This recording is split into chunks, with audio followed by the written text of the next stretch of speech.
I'm Elaine Viets. Like many little girls, Jennefer Carlynn Kronenberg wanted to be a ballerina. But Jennefer actually achieved her dream. She's a principal dancer with the Miami City Ballet. She also wrote a new book called So You Want to Be a Ballet Dancer. It's an insider's look at this competitive, beautiful, and heartbreaking world. I'm honored to talk to Jennefer on today's Dead End Job Shows.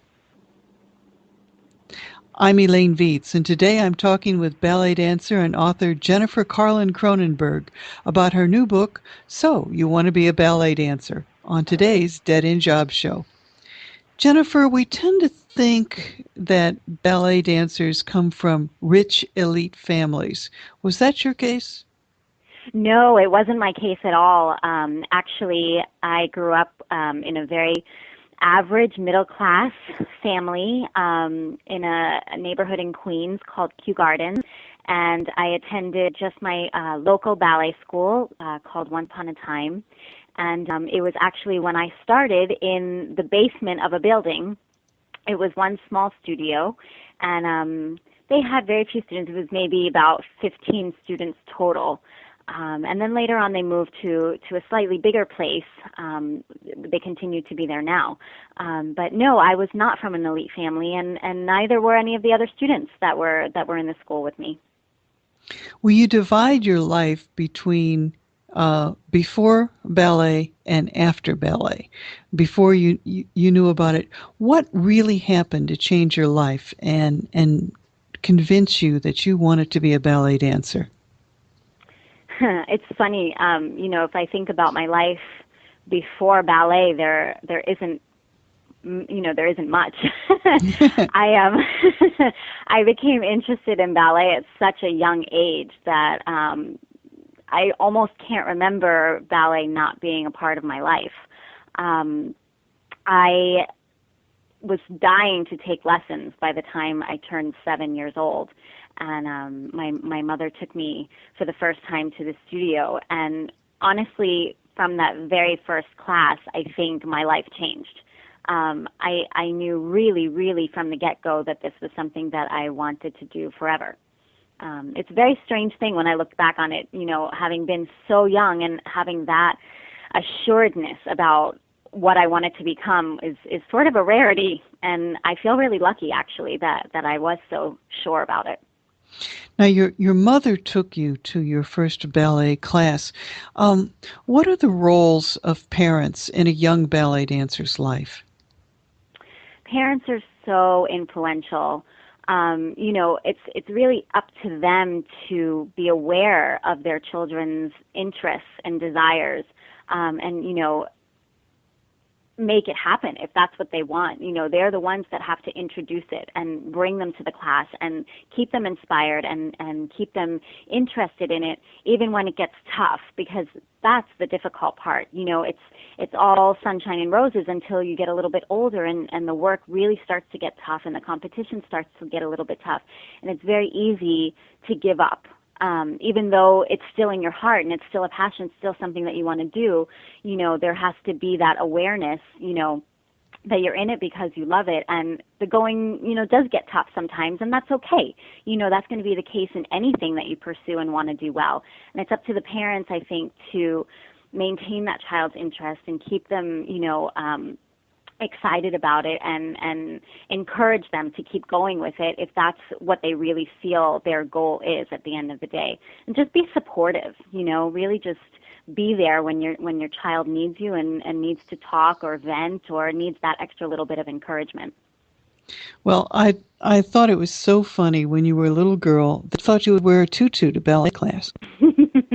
I did. That was a picture that I had in my mind because that's what I had always seen. When I would see ballet on television, everyone was in a tutu, so I couldn't imagine that you would practice in anything other than tutu. So I was a little bit in shock when I got to the studio and everyone was in their leotard and tights.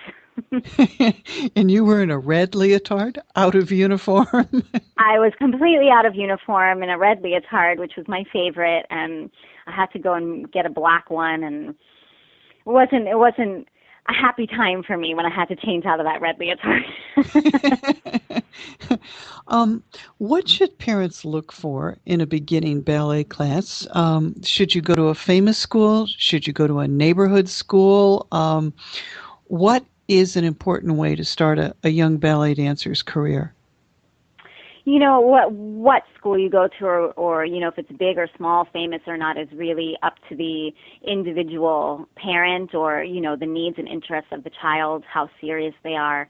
You know, every school out there focuses a little bit differently on the different genres. You know, some will be much more ballet oriented than others. You know, some will be jazz oriented. So, you know, it's up to the parents to sort of decide which would be the best road to take for their child. But I think no matter what, the main thing is for the parents to really be comfortable with the teacher and the method. Really go in there and watch a few classes with your child and make sure that she's comfortable in the environment and you're comfortable with the teaching style of the studio. You know, that everything is safe, that there's ample space, that the floors are safe, that they're sprung. Just basically that it's a safe, healthy learning environment for your child. What is a sprung floor for those of us not familiar with dancing? We dance on special floors. We call them sprung because they have a couple of different layers underneath the linoleum, or sometimes it will even be wood, to make the floor, it'll have a little bit of a bounce so that we don't hurt ourselves when we jump. It's very shock absorbent. It's almost like, well, it's softer, but it's almost akin to a basketball floor, a gymnasium floor that has that extra give in it so the athletes don't hurt their joints when they jump. Now, in your preteen and teen years, ballet dancers go through a lot of changes in their bodies, like everyone that age. Mm-hmm.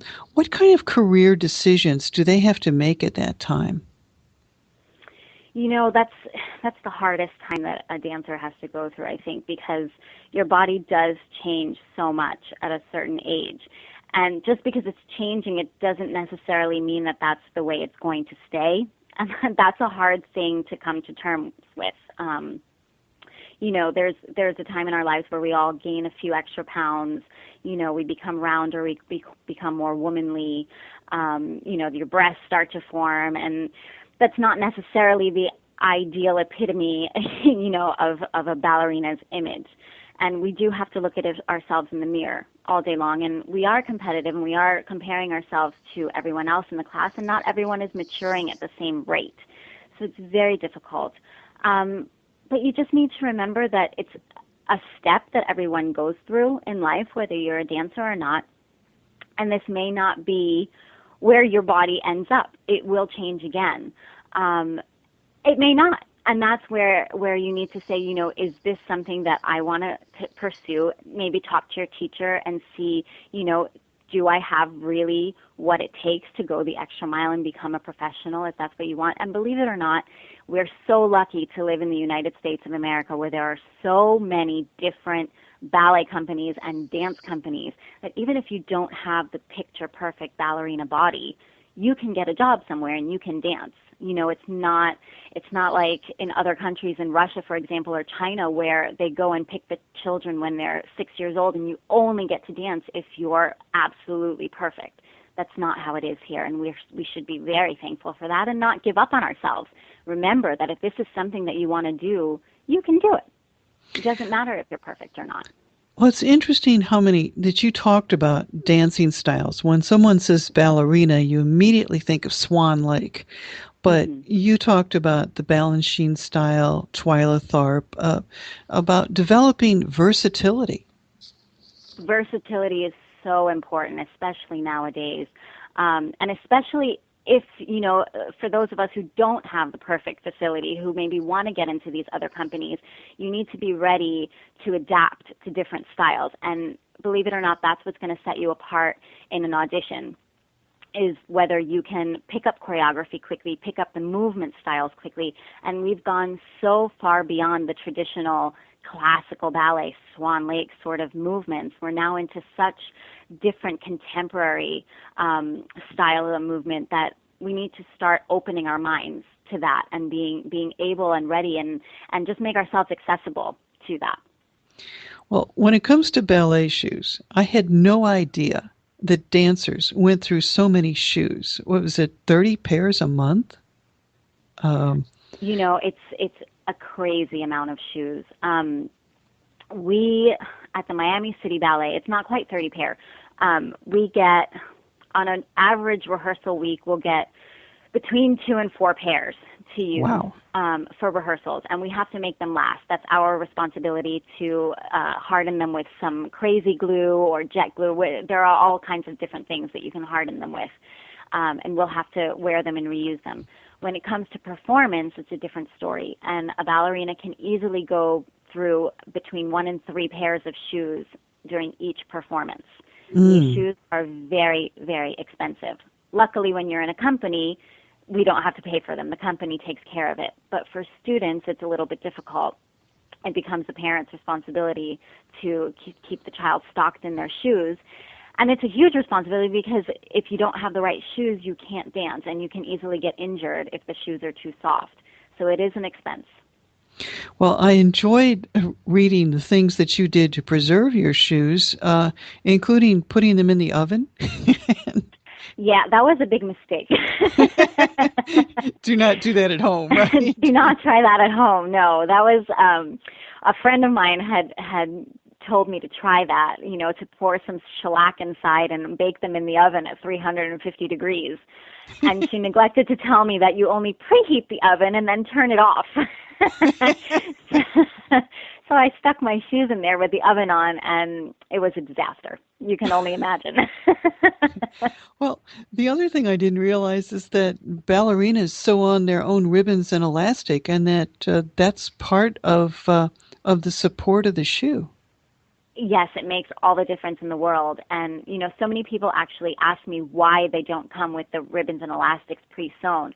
And it's because every dancer has their own preference of where they need the most support. And just, a quarter of an inch difference, either front or back or up or down, will change the way the shoe supports the foot. So it's very individual, and we all have to learn how to sew them on properly so that they stay put, they don't open up when we're going through our point work.